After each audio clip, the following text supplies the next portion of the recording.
wabarakatuh. Om Swastiastu, salam kebajikan, salam sejahtera bagi kita semua. Perkenalkan, nama saya Siva Fadila Aulia Esna dari Fakultas Ilmu Keperawatan kelas KJ01. Di sini saya akan menjelaskan tentang metabolisme, lebih tepatnya metabolisme protein dan metabolisme mineral. Proses metabolisme protein dimulai di lambung ketika pepsinogen diubah menjadi pepsin dengan pH-nya dinaikkan ataupun diturunkan menjadi 1,5 sampai 3,5. Setelah penurunan pH, enzim pepsin akan memecah molekul protein yang besar menjadi rantai polipeptida atau asam amino. Kemudian, proses metabolisme akan dilanjutkan di usus halus, di mana pankreas mensekresikan enzim tripsin, kemotripsin, dan karbon tripepsida. Protease gester dan pankreas ini menghidrolisis protein menjadi peptida rantai sedang dan kecil yang akan diubah menjadi asam amino dan tripeptida bebas. Produk akhir dari pencernaan ini terbentuk pada permukaan eritrosit yang siap diabsorpsi oleh transporter asam amino natrium dependen. Setelah sel mengandung asam amino dalam jumlah yang maksimal, asam amino akan dideaminasi oksidatif menjadi asam keto, kemudian akan diurai di dalam oleh sel-sel menggunakan enzim-enzim katabolisme hingga menjadi asam piruvat. Asam piruvat ini akan diubah menjadi asetil-CoA yang dapat masuk ke dalam siklus asam sitrat untuk menjadi ATP.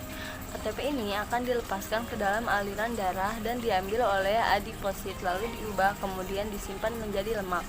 Setelah metabolisme protein selesai, asam amino akan dikirimkan ke hati melalui aliran darah untuk digunakan pada proses metabolisme karbohidrat.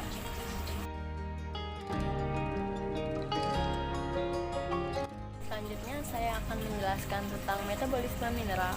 Seluruh senyawa mineral terkecuali K dan Na dapat membentuk garam dan senyawanya sangat sulit untuk larut, sehingga akan sulit juga untuk diabsorpsi. Absorpsi mineral sering memerlukan protein pengembang spesifik. Sintetis protein ini berperan sebagai mekanisme penting untuk mengatur kadar mineral yang terdapat dalam tubuh kita. Mineral juga dapat diekskresikan melalui ginjal dan ada juga beberapa mineral yang diekskresikan ke dalam getah pencernaan, empedu, dan hilang di dalam feses. Pada proses metabolisme mineral melalui dua cara, yakni transfer aktif dan transfer pasif. Transfer aktif adalah pergerakan atau perpindahan yang menggunakan energi untuk mengeluarkan dan memasukkan ion-ion dan molekul melalui membranel sel yang bersifat permeabel, dengan tujuan memelihara keseimbangan molekul kecil di dalam sel. Mineral di dalam tubuh akan mengalami reaksi disosiasi menjadi ion-ion dan molekul kecil untuk melalui membranel sel. Pada transfer aktif, mineral akan melalui membranel sel, seperti halnya ion natrium dan ion kalium melalui pompa natrium-kalium pada membranel sel. Transfer aktif akan dipengaruhi oleh muatan listrik di dalam dan di luar sel, di mana muatan listrik itu ditentukan oleh ion natrium dan ion kalium.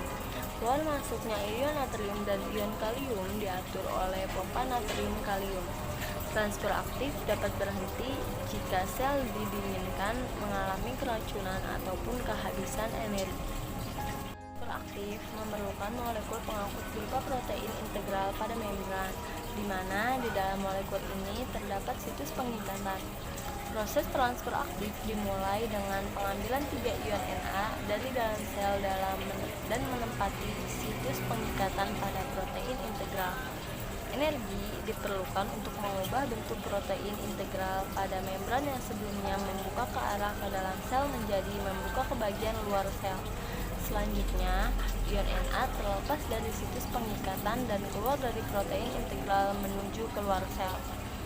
Kemudian dari luar sel, 2 ion kalium menempati situs pengikatan di protein integral. Bentuk protein integral berubah dari sebelumnya membuka ke arah luar menjadi membuka ke arah dalam sel, dan ion kalium dilepaskan ke dalam sel. Selanjutnya, cara metabolisme mineral yang kedua adalah transfer pasif. Transfer pasif adalah perpindahan molekul ataupun ion tanpa menggunakan energi sel. Perpindahan molekul tersebut terjadi secara spontan dari konsentrasi yang tinggi ke konsentrasi yang lebih rendah. Contoh transfer pasif adalah difusi, osmosis, dan difusi terfasilitasi.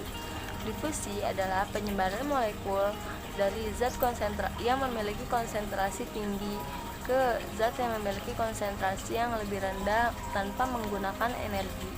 Sedangkan osmosis adalah perpindahan ion atau molekul air dari kerapatan yang lebih tinggi ke kerapatan yang lebih rendah dengan melewati satu membran. Osmosis ini dapat didefinisikan sebagai difusi lewat membran. Pada zat transfer pasif osmosis, di dalam tubuh mineral akan terionisasi menjadi zat-zat elektrolit yang dapat diserap dalam tubuh. Zat-zat yang memiliki sifat elektrolit lemah lebih cepat melewati membran daripada yang memiliki elektrolit yang kuat. Seperti contohnya glukosa. Transport mineral melalui transport glukosa melalui glukosa permease dari eritrosit. Pada transfer pasif difusi, mineral melewati membran melalui saluran yang disebut channel mediated. Channel dimediasi difusi difasilitasi dalam saluran dimediasi difasilitasi difusi. Zat terlarut bergerak menuruni konsentrasi gradien melintasi bilayer lipid melalui membran channel.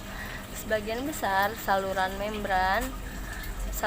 ion, protein transmembran integral yang memungkinkan zat atau molekul kecil anorganik ion yang terlalu hidrofilik untuk menembus nonpolar yang interior dari lapisan ganda lipid.